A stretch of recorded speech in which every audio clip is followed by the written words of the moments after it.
Texas Attorney General Ken Paxton won the trial on his case against the Biden government's executive order that has suspended the deportation of illegal immigrants for 100 days as an illegal act. He announced the following on Twitter. Texas is the first state in the nation to bring a lawsuit against the Biden administration.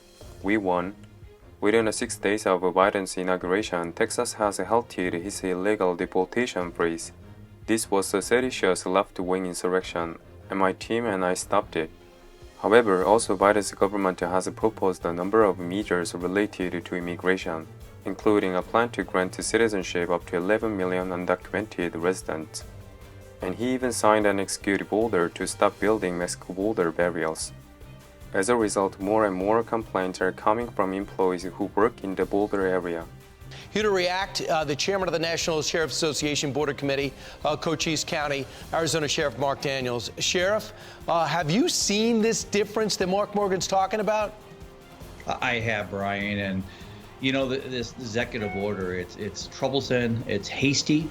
We've worked so well over the years, and why we need a secure border is just common sense, and I can articulate that to you. But yeah, we have, since the primary till now, our statistics in Cochise County, we have a virtual camera system. 800 cameras are deployed. We've doubled those coming into our county and along the southwest border. So do they all have rapid tests with them, and are they wearing masks?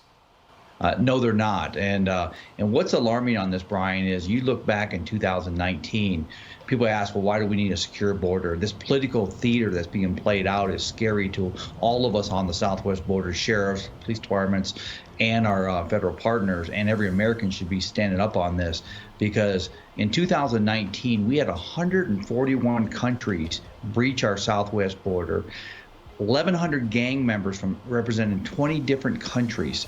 Then you go back and look at the 3,500 children that are being exploited by the cartels as a fraud, 61 fraud families. I can go on, 822 assaults on federal agents.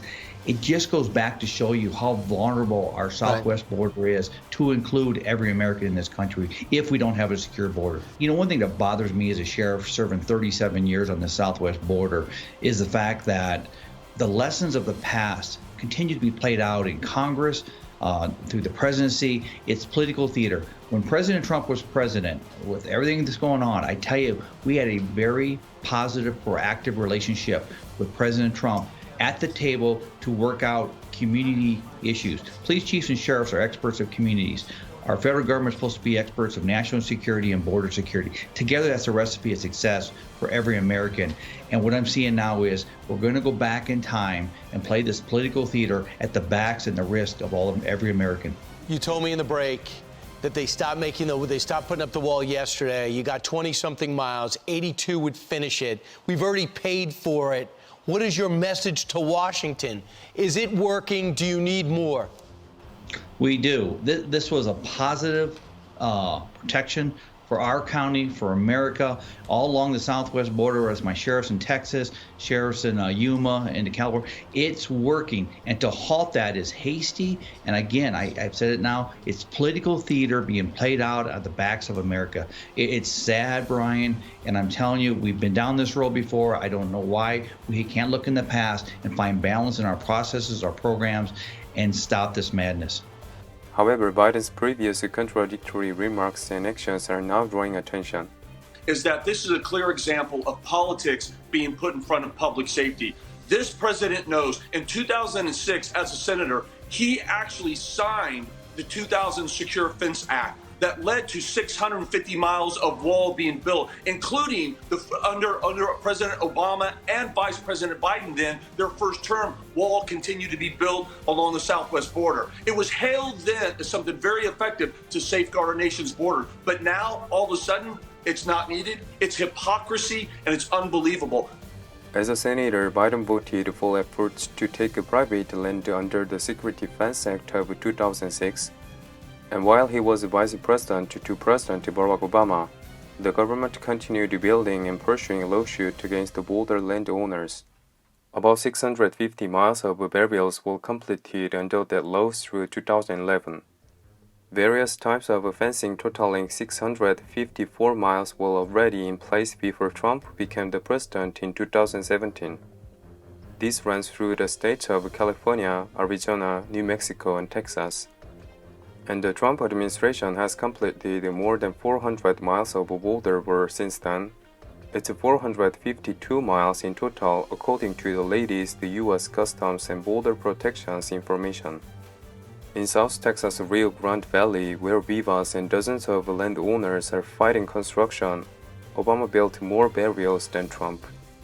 So Joe Biden is facing the criticism because when he was vice president, he was trying to build the wall as Trump did. So it looks like Biden just wants to erase the trace of Trump in his administration. And also it seems like Biden wants to be a president for everyone, includes illegal immigrants. But from now on, maybe people can't use the word illegal immigrant or illegal alien. This is the article from the Washington Post. The title is ICE, Immigration and Customs Enforcement orders agent to stop using illegal alien. With Biden in control, ICE has moved to police its agent word, telling them the term alien and illegal alien may no longer be used in any documents. Instead, agents have been ordered to use undocumented, as in undocumented non-citizen or undocumented individual. Migrant and refugee are still allowed as is a seasonal worker and detainee, but agents were told not to refer to the crime of sneaking illegal immigrants into the country as illegal smuggling.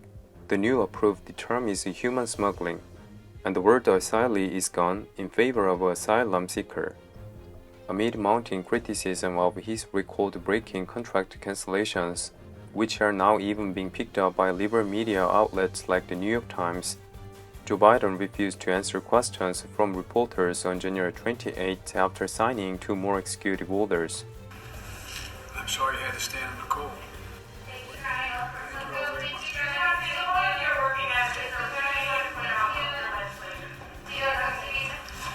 We got a lot to do, and the first thing I got to do is get this COVID package passed.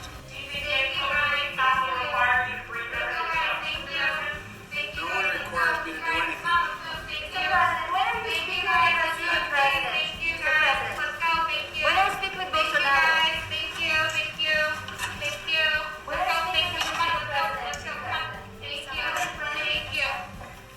Meanwhile, Trump is drawing a lot of attention with his latest video. Conversation between the Trump supporters and Trump was filmed when he was playing golf.